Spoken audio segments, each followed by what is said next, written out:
It is Lisa with lisafurlan.com, and I'm a crowdfunding consultant for authors.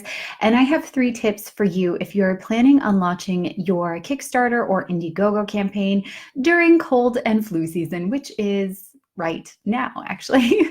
But really, if you are launching anytime between October or March/April, or if you have small kids, this will definitely pertain to you.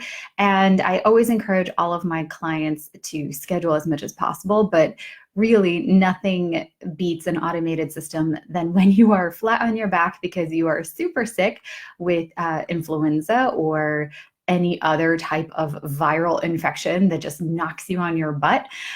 It is very difficult to even sit up straight, let alone think clearly, let alone run a time-intensive, energy-intensive crowdfunding campaign when you or your family are sick.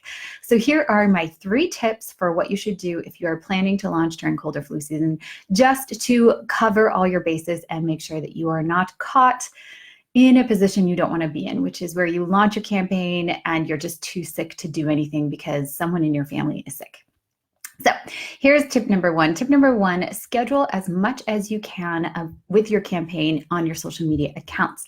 I prefer to do this directly, but some people prefer Buffer or some other type of third-party extension. And by doing this, you ensure that the campaign keeps running whether you're at the helm or not. Now, I would always post things live when you are there and can interact with people, but you can always schedule as much as possible so that you're not having to create content on the go, so that everything is automated and ready to go. Now, with that plan in place, this rolls into tip number 2, which is have sub-lesson plans. You know, every teacher has a substitute lesson plan, or they have out what they're going to do every single day of their campaign. And not only what you're going to list on social media, but what emails are you sending that day? Who are you reaching out to that day? What blogs or articles are going live that day that feature your campaign? Write down absolutely everything for every single day of your campaign and make it in a shareable Google Drive or something that you can share with a virtual assistant or someone who can step into your shoes so that they can take over the helm for that day and run the campaign like they are you, so that no one knows that you're out sick.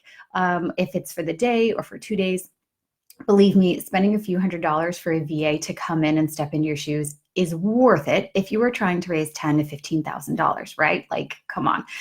You really can't afford to lose momentum during your campaign, and just a little bit investment in a virtual assistant or hiring someone to step in your shoes is worth it to me. And tip number 3 is you can actually add someone as a team member to your Kickstarter or Indiegogo account. So they can see everything that's happening on the back end. They can interact with backers. They can do all of that. So along with your sub-lesson plans, you can say, you know, reach out to everyone who backed this day, send this template message, thank you, all of that, so that they are very clear with what to do during that day, and they have access to everything already.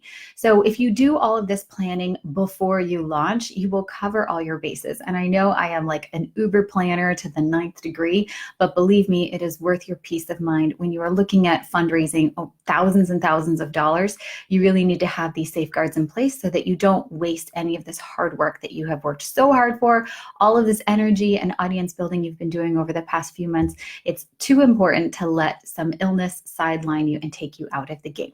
So those are my tips. If you have any more, please leave them below and let's have a conversation. All right, bye everyone.